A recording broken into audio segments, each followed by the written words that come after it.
kahit lockdown at sarado kami dito, ang business sobra talagang nag-boom. Ang labanan ngayon online, so doon tayo tumutok. Nag-survive kami sa online business.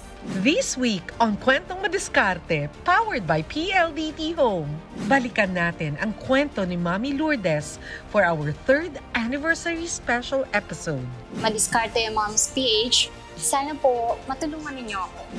Click like, share, and subscribe for more Kwentong Madiskarte videos. Hello, I'm Mami Lourdes, owner ng J&L Curtains.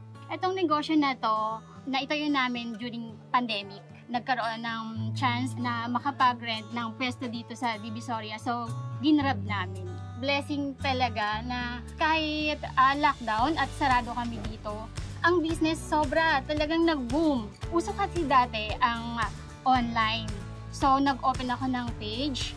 And then, dun ka talaga tinutukan. Awa ng Diyos, dun kami nag-survive talaga. Sumulat ako sa Madiskarte Moms PH kasi nakita ko pa lang mismo yung makeover. Parang, kailangan ko to. Ngayon nga, matututunan na natin kung paano ba natin mas palalabasin yung ganda ng produkto mo. Kasi ngayon, nandito na tayo sa business page mo. So, dapat ma-improve natin yung description. After akong ma-feature sa Madiskarte Moms YouTube channel, sobra ang resellers ko nag-boom. Nakikita ko meron ng inquiries. Napakalaking tulong ng free wifi namin ng PLDT kasi isipin mo yung 1 year kami free tapos kailangan ko araw-araw ng internet kasi ang online business hindi naman natutulog. So talagang thankful ako.